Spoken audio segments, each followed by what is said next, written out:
G'day everyone, just want to go through this Randwick meeting from Saturday.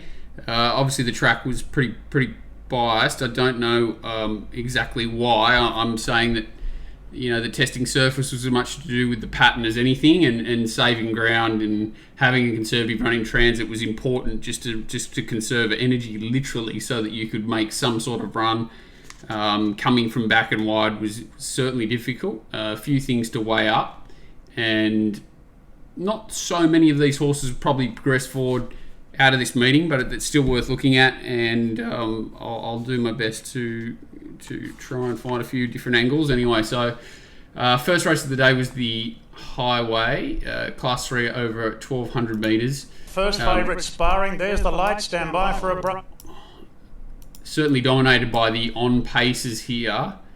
I thought that the best run and one of the better runs of the day from the run-ons here was Mr. Hustle. It's probably the horse to follow out of this. Look at Boom Boom Basil. Don't know why it didn't take the front there. Gave the front up to Cracking Mo, but Boom Boom Basil was a solid effort sitting outside leader. Certainly got a little bit keen here when it was forcibly restrained early in the race. For whatever reason, the winner Lucky Sham gets the perfect run right behind them. As we found out during the day, that was the ideal position.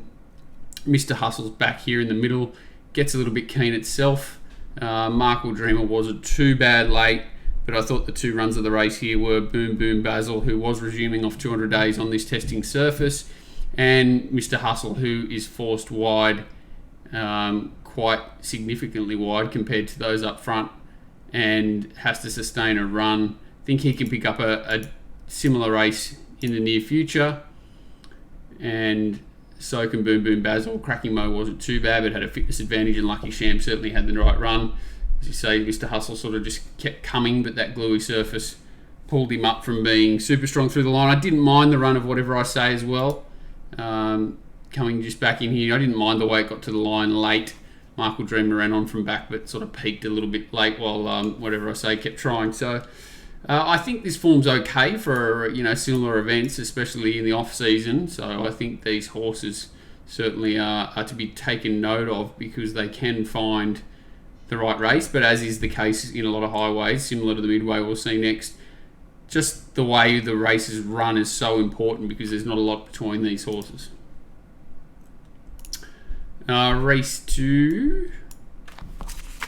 Midway handicap. They run along a little bit here, don't come home too quick. French Bonnet was probably easy to find off its second up form, but it just had one of those runs, like a really testing first up run, a really heavy track, and it was hard to know how to bounce through that. We're going to run into a lot of that, and we're going to run into a lot of horses going from very heavy rain affected tracks to dry tracks, so it's going to be difficult over the next few weeks, and you're going to have a bit of egg on your face, but you've got to keep sort of trying to make decisions, and hopefully you make more right ones than wrong. And French Bonnet here gets every possible chance in the run. Zorro Cat every chance in the run. Who runs third? I should know that. Divine Breath is back here, and Zorro Cat runs third, the leader. I thought that Mahogany had to be forgiven, just totally ridden outside of its comfort zone early. Had to really be worked on to take up a position, and just didn't really appreciate it. Sort of put in for a few strides in the straight, as we'll see.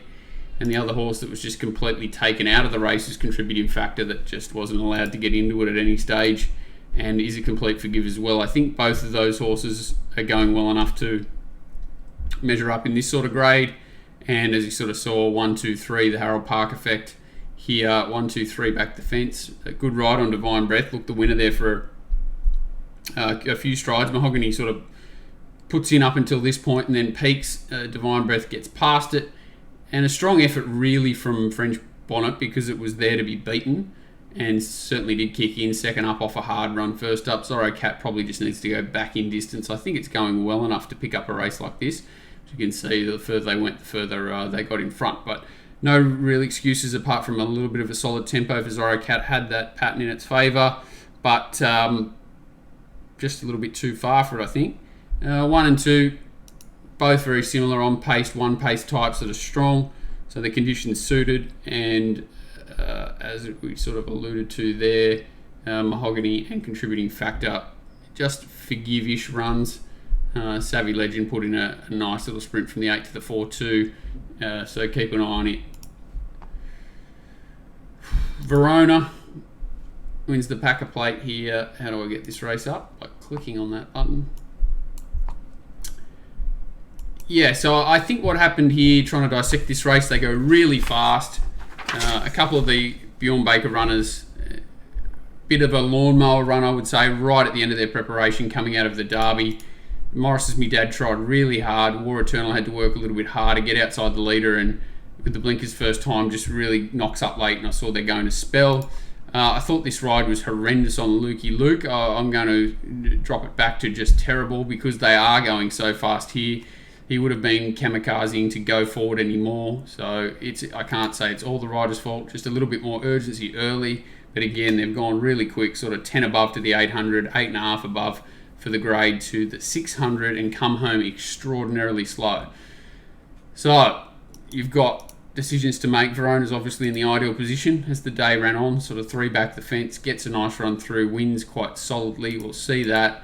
This is the horse that probably most people want to talk about, and that's Straight Aaron. The pace certainly assisted it. The pattern of the day certainly did not. There were not too many horses that sat wide and ran very well. Playboy does later in the day, but not too many horses, and Tofane did. But they were closer to the speed, and this horse was shunted very wide. So he's basically made his move, as we'll see, right about the 600 metre mark. Comes wide and sustains that run, so 5, 6 wide. And although he doesn't savage the line, he certainly keeps trying. And I've got to give this horse the benefit of the doubt for a number of things. He was up in distance here. He's still early in his prep. He was coming off a really slowly run race last start where he just had to sprint home. This time he's had to really tough it out off a fast tempo. There's a lot of reasons to be kind to this horse for this run. I'm not going to knock Verona too heavily because it was dominant, but I think it was its Christmas to a certain degree, and the race is not a great race on paper with really slow sections. So, if anything, I'm erring on the side of being negative about Verona rather than positive. It just does get into the race early enough just to probably warrant not being horribly against it. But and Morris, me dad, tries its best. Paternal's probably the one you can be more harsh against. Even though it was coming off an irregular heart rate or something like that, never leaves the fence, never looks like getting into the race and sort of beats a wall of horses for 4th. So it's probably not a bad horse to negatively target.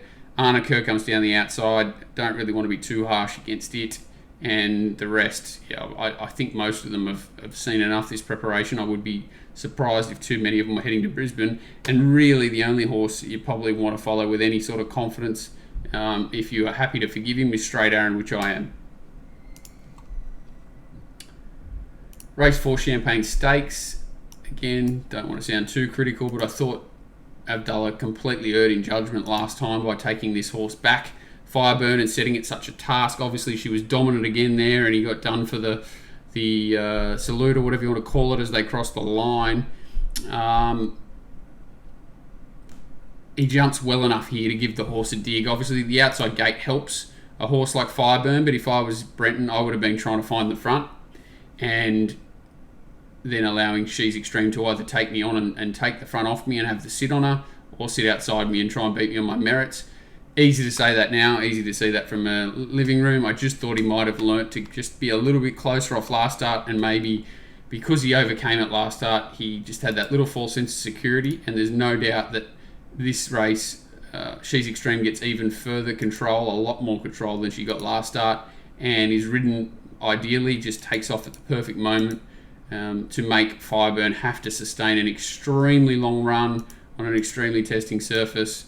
And I thought her effort was extraordinary. To get as close as she did, I think she runs the fastest. Hang on, sorry, I'll get that up. She runs the fastest last 8.64 and second fastest last 200 of the day. The fastest 8 to the 2, the fastest 6 to the 2, fastest 4 to 2, of course she does when she runs all those fast sections.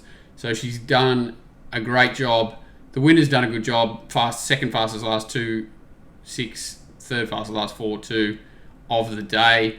And hard to knock her. She's such a good horse, but I think Fireburn's a better horse, and unfortunately for her, didn't get the result. Williamsburg put in another tough performance. Thought Wealthy Investor was okay if it went back to its grade, but such a slow run race, that's probably why it finished as close as it did, and the 2 quality horses cleared out, and good job by Williamsburg to get a Group 1 placing. That's the Champagne Stakes. I don't think any of those horses will go to Brisbane. This race was a little bit interesting. I think Espiona looks a little bit better than it was. Everything that possibly could go in its favour did here.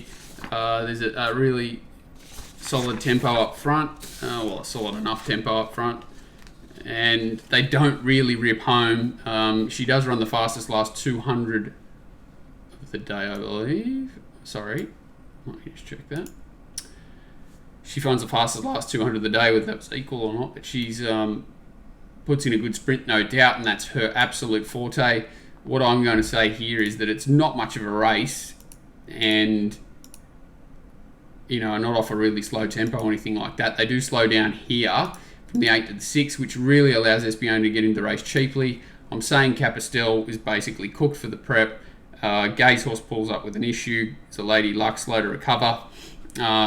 Comrade, Rosa, and Banana Queen both held up pretty badly. So that allows Espiona to slingshot around one horse, Dalcini, a couple of one-pace types. Well, this horse is a nice horse, but gave her a start party for one and a one-taste type dynasties that run on okay, but it just played right into the hands of a horse that's got a nice 200 to 300 metre turn of foot, which Espiona certainly does, and I think that completely flatters her performance here. So I think she's done a good job, but everything's fallen her way. So I think she's a quality horse. She's run well, but just be careful of this margin. I don't know if she heads to Brisbane or what, but just be careful of this margin and it sticking in your brain, because I really think that the margin is not as good as what the merit was in the race. Does that make sense? Yeah, it makes sense.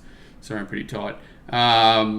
Party for one down the outside, I think, was solid, and I thought Dynasties ran really nicely first up, and so did so did Festival Dancer, who was first up. Very one-pace type, not suited by being back and wide and coming against the bias. So I think all 3 of these horses can be competitive in Brisbane. Espiona certainly can too. Just, she's going to go around $2 and they're going to go around $10 or $15 next start, wherever they go, and different circumstances and more testing sort of tempo, and they could be, there with Espiona.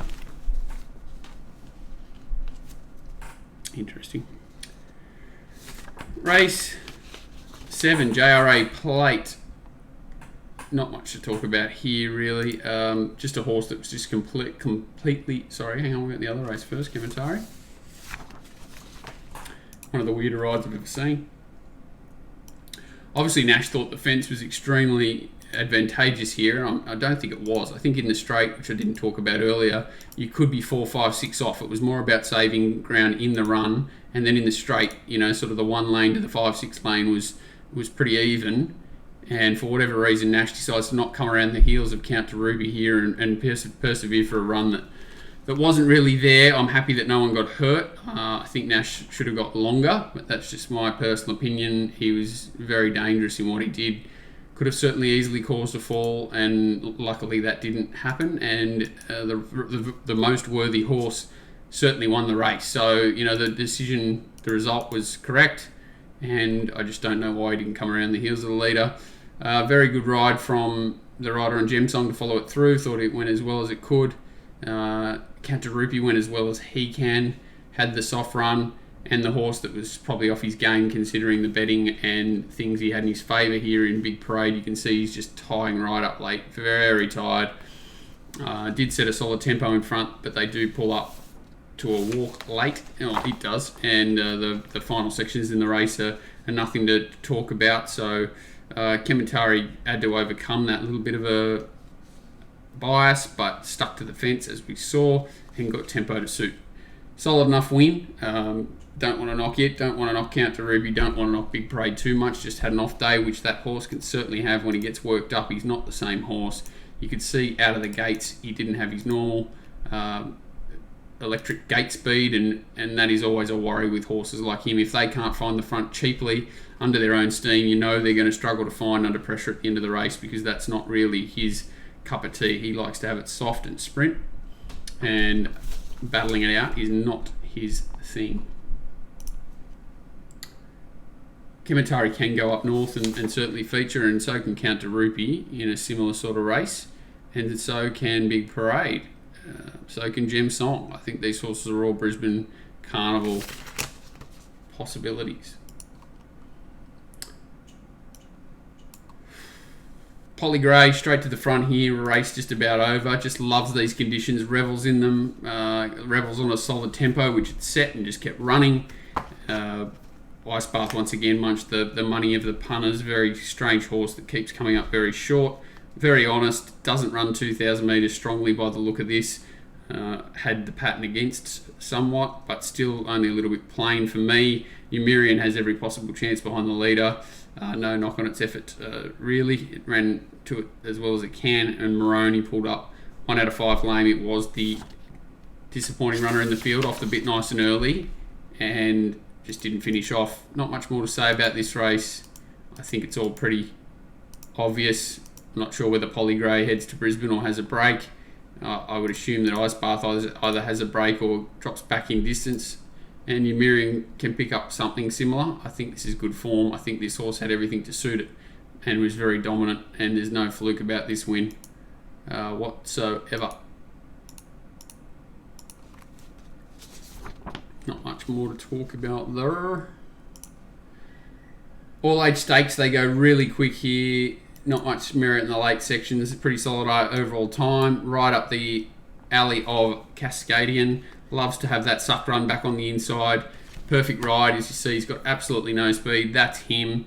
The horses up front really carved each other up in the Congo and Overpass. They made Forbidden Love work, and they certainly made Tafani work. I think it was one of the runs of the Carnival. Just an enormous effort to be stuck probably 4 wide here before sitting 3 wide outside the leaders on a fast tempo, which was very difficult to do, and then to kick away and only be run down late by a horse who's getting the suckest run of all time, back it on the inside here. Law of Indices went okay, the one in front of it. Mwanga was certainly pretty plain and pretty disappointing, even though it was hard to come from back and wide. I do think that adds merit to a horse like Straight Aaron, because a horse like Mwanga was not able to make ground out there, and it obviously wasn't an easy thing to do. We see Cascadian travelling up underneath horses, which is the ideal thing to do here. Carves through the middle of them, gets out late and wins. Ellsberg honest as usual. Here we'll see the run of Tafane, who was able to sit outside 2 inform horses, beaten narrowly in a Group 2 I think, or 3 last start. Obviously won a couple of Group 1s this time in Forbidden Love. Able to sit outside them, put them away, and only Cascadian, who's gone around 1 horse. And as we said, you can do this as long as you sort of rails in run and conserved energy. You could make ground 5 and 6 off the inside, and he's strong enough to the line to be, he had certainly everything go his way. The second horse was certainly a much better run physically, but Cascadian got paid on the day, and Ellsberg is another horse that's not had a really taxing time of it over this period, so he could end up in Brisbane no problem, or back in a Bondi. This horse, Law of Indices, could end up in the same race. Very similarly, could go to Brisbane or freshen up for a race like the Bondi. I think this form's pretty good. Obviously, a few horses like Overpass, Sierra Sue, that had issues in the race, and that could be the end of them for the prep. But I think form will hold up quite well. Race 9. Our Playboy all honours with it here. Sits wide just off the speed, kicks away and holds on.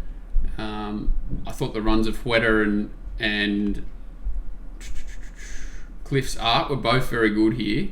I love this horse, Hueta, and another horse that comes from back and wide and forced to make a long wide run and just can't get the job done. I think this is a really strong horse, and that's why I like the run of Cliff's Art. Just so much to back up that it was hard to sit and come from wide and back and sustain a run. So I think you've got to be really generous to these horses that did that on the day. I think you've got to be very forgiving of them and demand a lot of the horses that were on the fence and got off it. And that's why I'm going to say here that this horse will be flattered next start out. Gart Cadeau was in that rails position, did get held up a touch, but these horses that it runs past late and look so flashy beating have had to circle from back in the field, which was not easy to do.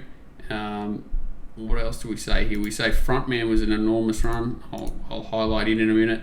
But All Honours with the winner, as we said, sort of sat wide and really able to kick strongly, like a very solid effort. May get tired the last few bounds, but completely understandably. And as you said, sort of Gart Cadeau gets off the top of them. I'm saying he was completely flattered. The time overall was pretty average. And that explains a couple of the big runs in the race, I think, because otherwise, like, you've got Frontman here who has had to work his backside off after being caught wide. Here he is here, drifting backwards, trying to find a position, ends up going forward in a minute. So this is our Playboy, this is Frontman. Frontman now circling, gets up outside the leader. Its run is astronomical, really. As long as this hasn't killed it. Like, he's beaten a fair way, but I thought his run was huge and maybe missed. So Frontman, a very good run. I thought Hueta and Cliff's Art were good runs. I thought our Playboy was a good run. This horse I'm going to be saying was flattered, even though he was held up. I just think the market will completely overplay him last start after he looked a bit unlucky in the run. And that's all I've got to say about that. Kerwin's Lane was alright too. This is a weird race. A horse that just lobs on speed. They go 100 mile an hour. Horses drop out. Sawami comes back from backing on the inside, completely flattered. Exotic Ruby first up. All the horses first up, much better. I don't want to be too harsh on it. The overall time's pretty average. Acquitted was first up, so I don't want to be too harsh on it, even though it's totally in the right spot the whole way. Just going to be harsh on Sawami and say that this was its absolute glory day and it still couldn't get the job done. So that's a problem for it going forward. April Rain pulled up with an issue, and Mautai obviously overdid it again. So did Pintoff. Don't know why it would want to kick up like it did. Complete insanity for me. Much better. Certainly finds the right challenging position. Right position to tack up and have a drag into the race, but a good effort to do this first up. As I said, Sawami has cut through up on the fence, goes around one horse and still unable to win. And these two horses are both first up and getting a little bit tired late, no doubt. Well, they've run home horrifically slowly, so they're all pretty tired late, but they're entitled to be being first up, whereas Sawami was hard fit. So I'd say it's a flattered performance, Sawami, and this was its chance to win a race, and it couldn't get it done. Latino Blend again runs on without ever looking like winning the race. Another horse that's probably best to demand a lot off it in its oncoming runs, because it's struggling to break through with conditions and speed on to favour it. So that's the meeting. I don't think there were a huge amount of horses to follow. I'll go backwards. So race 9, a little bit sorry, hang on, I've got any. Let's go from race 1. Mr. Hustle and Boom Boom Basil can certainly measure up in highway grade. Forgiving race 2 of Mahogany and Contributing Factor without wanting to follow anything too deeply there. I am going to give Straight Aaron another chance. I think Festival Dancer, Dynasties and Party for One can all find races to suit them in the near future, whether it's next run or the following run, especially for horses like Dynasty and Festival Dancer who need a little bit of ground. They may need one more, but they certainly look like they've returned in good style. Kementari Gem Song, not so much. Counter Rupee and Big Braid can all measure up in Brisbane over the winter. Polly Grey can too if it keeps racing, but it'll be interesting to see. It's had a pretty long prep. This form can certainly hold up in Ellsberg if it comes back just a touch. Laura Vind is exactly the same, just needs to come back a touch. Tefano's retired now in the Congo, jury's out, but I think Ellsberg and Laura Vindicis can find a race potentially in the near future for them. Our Playboy Dominant can continue racing well, especially if it gets conditions like this. I love the runner front man. Think it's a horse to follow out of the meeting. Hueta is a horse to follow, but probably needs one more. Cliff's Art I thought was really good here, and I'll be interested to see where it goes next start. And then the last, absolutely nothing out of the last. I probably want to be against Soami next time, unless it's a crazy price, a big price. Thanks, guys.